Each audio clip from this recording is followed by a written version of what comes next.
ازيكم عاملين ايه النهارده؟ زي ما وعدتكم وقلت لكم النهارده ميعاد الجزء الثالث من السلسله المشهوره بتاعتنا هاري بوتر. بس هطلب منكم حاجه الاول، انكم تروحوا تسمعوا الجزء الاول والتاني علشان تفهموا كل الاحداث اللي بتكون ورا بعض. ويلا بينا نبدا فيلمنا بيبدا بهاري اللي بيكون خلص العام الدراسي بتاعه اللي فات ورجع تاني البيت جوز خالته اللي مش بيطيقه اصلا. وطبعا هاري بيكون كبر عن اخر مره كان فيها في المدرسه. المهم هاري بيكون جايب معاه ورقه من المدرسه بس محتاج ان الوصي يمضي عليها، والوصي ده بيكون العم فيرنل ده بيقول له انا لو شفتك كويس همضي على الورق. معداش شويه وقت غير ولقوا اخت العم فيرنل ده وصلت البيت عندهم، وبيكون اسمها مارجو وجايه عشان تزور اخوه. فضلت الوليه الحربوقه دي طول الوقت تهزق في هاري شمال ويمين، بتقول له كلام زي السم، تعامله اكنه خدام عندها ومرمطاه معاها. كمان زادت الطينه بله لما قعدت تشتم في ابوه وامه من غير اي اسباب. فجاه هاري اتعصب عليها جدا، وفجاه بنلاقي الحربوقه اتنفخت زي البالون، وكمان طارت بره المكان. الزرار اللي كان في قميصها طار في وش ابن خالته ده وقع على الارض. وكده كان خلاص، دي كانت الحاجه الفاصله اللي خلت هاري خلاص كده جاب اخره، وقرر ان هو يسيب لهم البيت ويمشي وما يعيش معاهم تاني لانه قرف وجاب اخره من العيشه دي. فراح اخد شنطته ومشى بره البيت. بس اتفاجئ هاري انه مرمي في الشارع، ملهوش لا حد يقعد عنده ولا حتى بيت يقويه. لكن المفاجاه ان وزاره السحر ما سابتهوش بالمنظر ده وبعتت له اتوبيس ياخده، فاخد وقتها ومشى بيه باقصى سرعه ممكنه بين الشوارع. ولما هاري كان قاعد في الاتوبيس شاف في الجريده مكتوب فيها هروب سيريوس بلاك من سجن اسكابان. ويعرف هاري ان الراجل ده بقى اكبر تابع لفولدمورت سيد الظلام، بيكون وصل المكان بتاعه خلاص اللي كان موجود فيه وزير الصحراء. والاتوبيس وقف هناك، فنزل هاري منه وراح للوزير، والوزير بيهديه وبيطمنه، بيقول له انت هتفضل قاعد هنا لغايه ما السنه الجديده تبدا. وبنروح لهاري لما كان قاعد في اوضته الجديده وبيشوف الكتب الجديده اللي الوزير جابها له، فلقى هو قاعد كده كتاب شرس وكان عايز يهجم عليه، بس هاري علمه الادب وضربه. وبعد شويه وقت نزل هاري تحت فلقى رون وهيرموني قدامه، وسلموا على بعض كلهم وقعدوا ياكلوا سوا.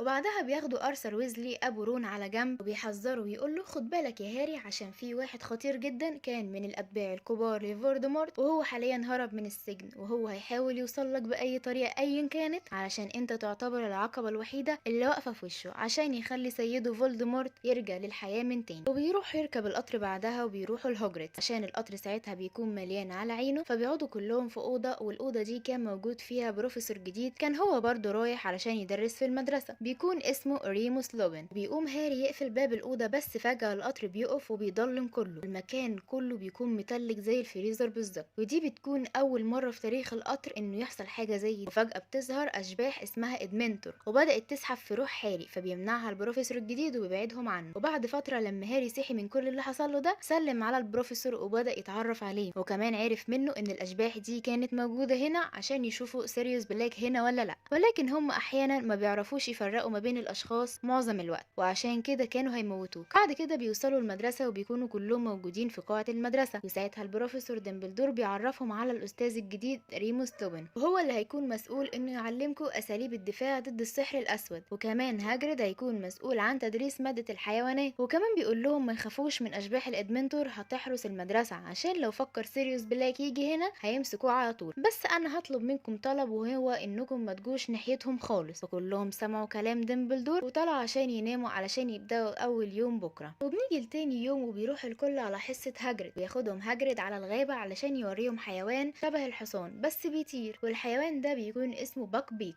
وهاجريد بيقول لهاري انه يقرب من باك بيك، فعلا هاري بيعمل كده وكمان بيركب عليه وبيطير بيه في السماء. بس ازاي الامور تمشي بسلام من غير ما مالفي يسيب هاري في حاله؟ يعني ده كان مولع منه وغيران، ومن كتر ما هو غيران راح عشان يركب باك بيك غصب عنه، فالحيوان هجم عليه وضربه وكان هيموته، بس هاجريد منعه. وبعدها هاجريد بياخد مالفي، ومالفي عمال يقول لهاجريد من كتر غيظه انا هقول لابويا يرفدك وكمان يموت الوحش ده. بعدها راح على حصه الاستاذ سلوبن وكان بيدربهم على حاجه اسمها بوجاري، ودي بتكون عباره عن مرايه بتقدر من خلالها تشوف اسوأ مخاوفك علشان تنتصر عليها. بتقول تعويذه وبتتخيلها في دماغك على اساس انها حاجه مضحكه فبتتحقق قدامك. وكل الطلاب كانوا مبسوطين وعمالين يضحكوا على مخاوفهم. لكن اول ما جه الدور على هاري ظهر له ديمنتور كان هيموته فعلا لولا ان الاستاذ سلوبن وقف مكان هاري، وتحول ساعتها الديمنتور لقمر. نفهم قدام في الفيلم ليه سلوبن بيخاف من القمر. وبعد كده بنروح للبروفيسور ماجوناجل وهي بتلم الطلاب اللي اخدوا موافقه من اهاليهم عشان توديهم هوكسميت، وده عباره عن مكان جميل جدا كل بيحبوا يروحوا هناك. ولكن بالنسبه لهاري فبيكون مش هيعرف يروح معاهم عشان جوز خالته مرضاش يمديله على الموافقه بتاعته. لكن ولسوء الحظ محدش عرف يخرج من المكان ده لانهم لقوا علامات في كل مكان في المدرسة ان سيريوس بلاك دخل المدرسة، فاخدهم البروفيسور ديمبلدور كلهم وعمل لهم تنويم علشان يكونوا تحت حمايته، خلاهم كلهم في القاعة الكبيرة تحت لغاية ما يتأكد في اليوم التاني ان مفيش اي حاجة في المدرسة، وخلى الطلاب يرجعوا للحصص والدروس بتاعتهم تاني. وكانت اول حصة ليهم اليوم ده البروفيسور سناب، وكان بيشرح لهم مصطلح المستذئب، وبيقول لهم ان دول مخلوقات ما بتعرفش تتحكم في نفسها لما بتشوف القمر، ساعتها بيتحولوا ذئاب مفترسة وتقدر انها تموت اي حد ايا كان هو مين. بس وقتها هاري ورون بيستغربوا جدا من حاجة، وهي انهم بيلاحظوا ان هيرموني ما بتكونش موجودة معاهم، بس فجأة بتظهر في الحصة معاهم عادي جدا من غير ما حد يحس بيها، والموضوع ده هنعرف سره بعد كده في الفيلم. وبنروح بعد كده لمباراة الكويديتش. كانت مهمة هاري الأساسية انه يمسك الكرة الذهبية، ففضل واحد يجري وراه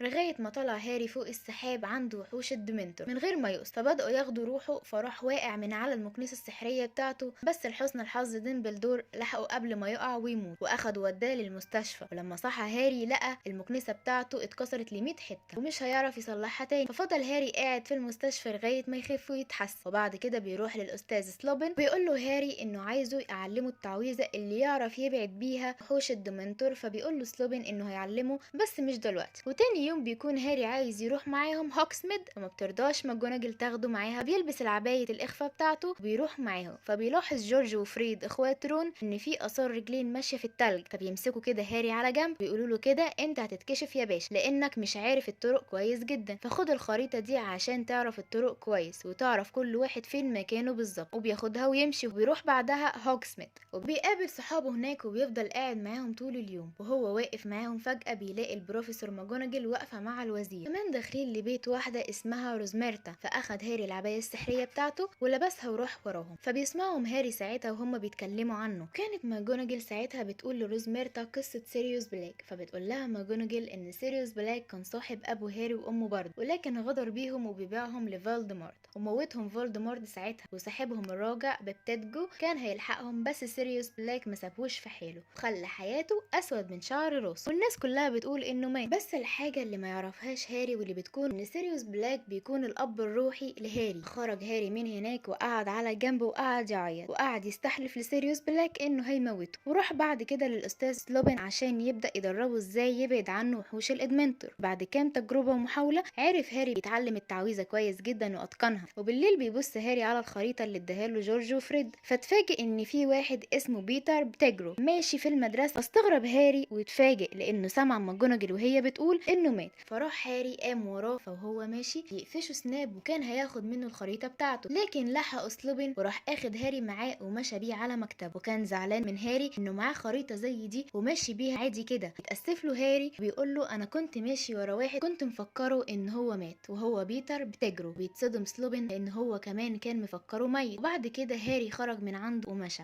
وتاني يوم لقوا جلاد واقف على جنب مستني علشان يموت باك بيك حيوان هجري، لكن مالفي الفتان خلى ابوه يقنع الوزاره كلها ان الحيوان ده مفترس وخطير جدا ولازم يموت، فحكمت الوزاره عليه بالموت. فراح رون وهاري وهيرموني لهاجريد عشان يقفوا جنبه ويواسوه، وبيقول لهم هاجريد يمشوا دلوقتي علشان ديمبلدور زمانه جاي هو والوزير. اخدوا بعضهم ومشوا ووقفوا بعيد، وللاسف بيشوفوا باك بيك وهو بيموت. ولكن فجاه وهم واقفين الفار بتاع رون بيعض وطلع يجري منه، وطلعوا كلهم يجروا وراه علشان يمسكوه. فبيجي لهم كلب وبيسحب رون لتحت الشجره الضايبه، فبيحاول هاري وهيرموني يروحوا وراه عشان يلحقوه، فبتمسكهم الشجره وفضلت تعجن فيهم لغايه ما بكل صعوبه قدروا ان هم يفلتوا منها. وبيروحوا ورا رون، واول ما وصلوا لجوه بيتصدموا ان الكلب ده بقى يبقى سيريوس بلاك بنفسه. فاول ما شافوا هاري مسك فيه وكان عايز يموته، فجه سلوبن بسرعه واخد هاري من على سيريوس. وبيتفاجئ هاري ان سيريوس ده يبقى صديق سلوبن، فجه بسرعه سناب وثبت الاتنين دول. بس هاري من جواه كده كان عنده احساس ان هو مش مرتاح وان في حاجه غلط بتحصل من وراه، فراح اخد عصايه هيرموني وضرب بيها سناب، وطلب منهم كلهم يفهموه ايه اللي بيحصل حالا. فبيحكي له سلوبن ان الموضوع وصل لك بصوره غلط على الاخر وانا هقول لك الموضوع صح. فبيقول له ان اللي غدر بابوك وامك وباعهم لفولدمورت هو بيتر بنفسه، واللي كان بيحاول يساعد ابوك وامك اصلا هو سيريوس بلاك. فبيقول له سيريوس ان بيتر هنا موجود وهو الفار بتاع رون، واستخبى على هيئه فار من 12 سنه لحد اللحظه دي، وفعلا بيعملوا تعويذ على الفار بتاع رون بيرجع انسان من تاني. وبيتر بيفضل يتوسل لهاري ويترجاه وبيقول له انه ما يخليش سيريوس يموت هاري طبعا عشان قلبه طيب. بيقول لهم محدش يموته، سلموه بس لوحوش الادمنتور. فوافقوا كلهم على القرار ده وخرجوا كلهم بره، في خلال الأثناء دي حصلت الكارثة الكبرى، وهي إن القمر اللي بيترعب منه سلوبين بيظهر مكتمل في السماء، وسلوبين ساعتها بيتحول لذئب متوحش لأنه أصلا مستذئب. فبيستغل بيتر الأحداث دي وبيهرب، وسيريوس كان بيحاول يساعد سلوبين لكن سلوبين قام حدفه بعيد، وكان رايح يمسك هاري فبيسمع سلوبين فجأة صوت ذئب تاني جاي من بعيد، فساب هاري وراح يجري ورا الصوت ده. أما هاري بيروح لسيريوس لأنه اتصاب إصابة جامدة وخطيرة، وزائد كده اللي زود المبلطين اللي المنتور بيتلموا عليه هو وهاري، وكانوا عايزين ياخدوا أرواحهم. وفجأة كده بيظهر شخص من بعيد شبه هاري جدا وبيضرب تعويذة عليهم كلهم، وساعتها أغمى على هاري. بس أول ما فاق هاري من تاني لقى نفسه في المستشفى وهارموني هي ورون جنبه، فبيفتكر هاري إنه كان شايف حد شبهه جدا هو اللي عمل التعويذة اللي أنقذت حياته هو وسيريوس من الإدمنتور، فافتكر إن الراجل ده يبقى أبوه. بس للأسف محدش صدقه لأن أبوه اتقتل من زمان. عرف هاري كمان من ديمبلدور إن سيريوس راجع تاني للسجن وهيتعدم آخر الليل، فبيقرب كده ديمبلدور من هارموني وبيقول لها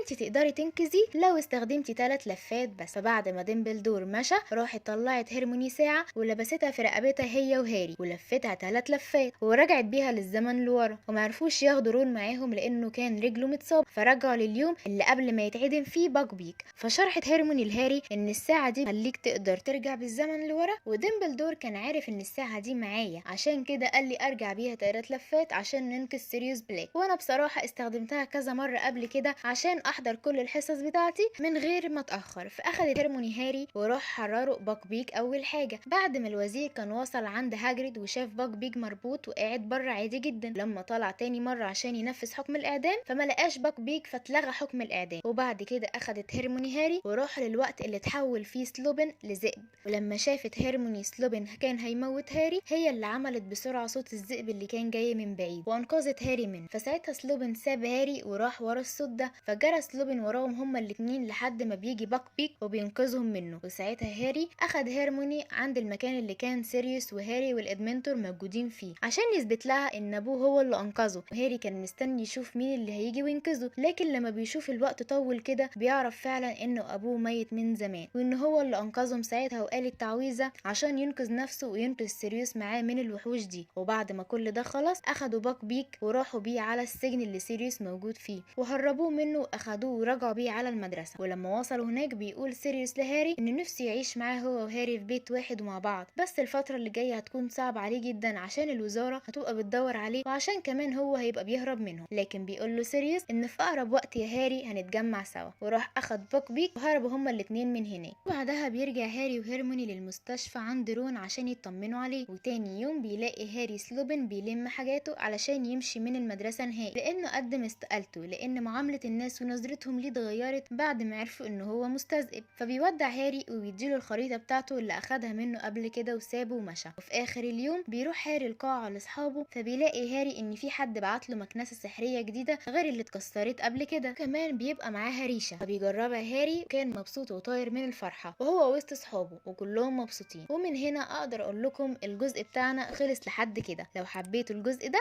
اشتركوا في القناه وفعلوا زر الجرس عشان يوصلكم كل اللي بينزل، وسلام.